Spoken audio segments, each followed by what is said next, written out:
This is Scott Bach-Hansen, Vice President for Cardinal Basketball Officials Association. Today we're going to introduce the SEP Game Card. This is a tool to use.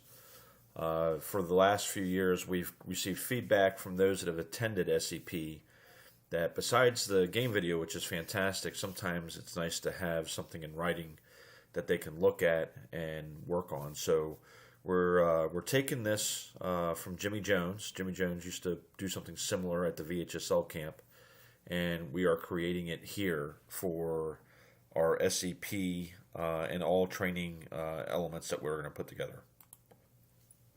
So the way this is going to work is at the beginning of SEP, each official will receive one of these game cards. This will be done on cardstock, and it will be in a plastic bag with a couple of pencils in the bag for you when you get to Flint Hill.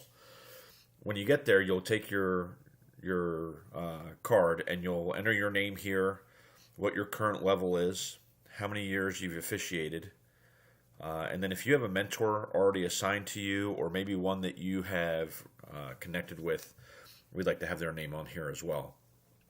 And from that point on, you will be responsible for providing these to the observers that are stationed at your game. The goal is to have one of the observers at SEP on the microphone for video, and the other one will be using this chart to help provide feedback. We've realized that it's important for us to be able to provide feedback to each official so that they can grow. So we'll kind of go through this form here. As you can see, there's a rating scale, 1 through 5, obviously 1 being the lowest, 5 being the highest. And there's going to be certain areas. So the first section that we're going to look at here is the positioning section. So the observer for your first game will be game 1 observer in all of the boxes here.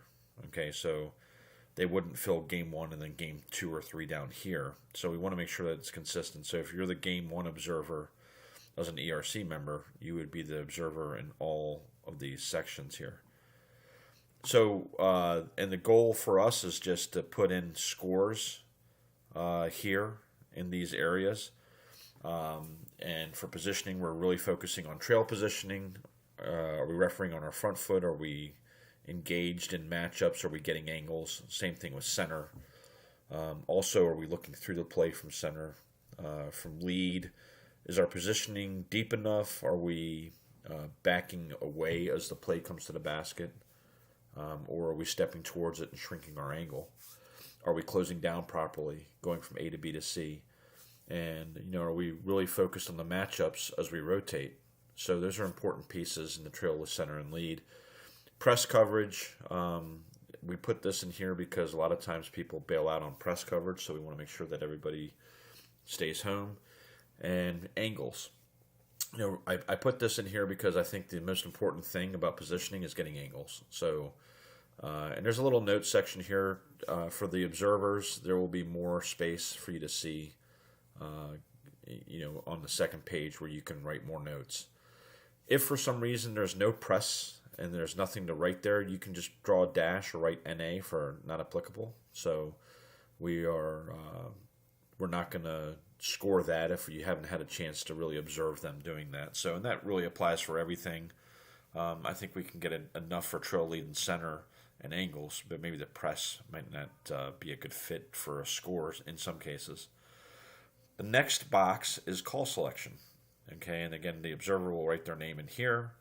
And then we're going to look at the timing, and sometimes timing might be, did we have a late whistle, and was it right to have a late whistle? Or should we have popped it quicker?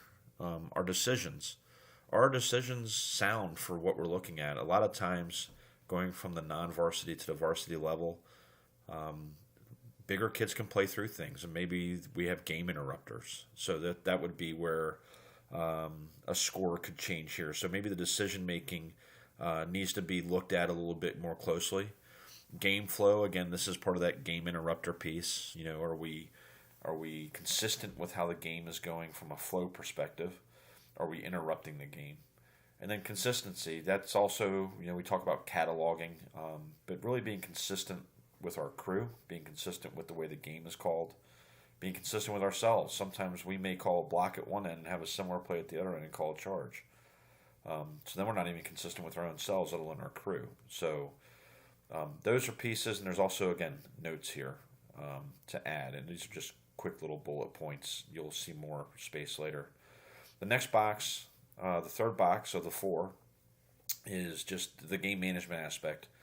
What are we doing during dead ball? Are we watching players cross during timeouts? Are we paying attention to the players? Are we getting in there on held balls? What are some of the things that we can do from a game management perspective during the dead ball? Bench decorum. Are we addressing the coaches when need be? Are we providing them too much rope? Are we ignoring them? Or do we even know that they're not even in their coaching box? And again, don't forget the new rule change, the 28-foot mark to the end line this year. How are we managing the players? Maybe if there's a couple of kids mouthing off to each other, how are we managing that? Maybe it's not always a technical foul that's needed. Maybe it just be the way we talk to them. Maybe using our captains. And then the strength, just showing that you have strength, and that's not necessarily going around and being a bully and playing bad cop. That just might be that you're in charge, and that we in the stands as we watch you can see that you have a lot of strength in what you're doing. And the last box down here, it's kind of hard to fit all this in here, but just a miscellaneous category. Felt that it was really important to have appearance, athleticism, making sure that we can stay up with the play, that we're not trailing behind. You're only refereeing one game at SEP, so I really hope fitness and being able to stay with the kids is not an issue. The appearance, we're winter uniform for SEP, so are you coming with pants that are neat and they're not disheveled? You're wearing the right shirt. You look professional. You're using the right whistle. All those things kind of come to hand here. Communication skills, not only with the players on the court and the coaches and the table. This is also with your partners. Are you communicating the bonus situations? Are you communicating where the ball's going in bounds after a violation or a foul? Are we communicating, hey, was that foul in the front court or back court? That might depend on how we're going to switch on this foul. So those are things that we're going to look for to see how we communicate with our partners so that we're all on the same page. Mechanics and reporting, obviously we have the new rule change with the two-hand reporting. We're going to be a little bit more flexible on that as you grow into that and learn that. However, we want to make sure that you still have good reporting mechanics and that you're loud and you're concise and it's very easy to understand you. And then from the mechanics standpoint, we're stopping the clock and we're doing all the things that we would normally do as high school basketball officials. And the last thing is rules implementation.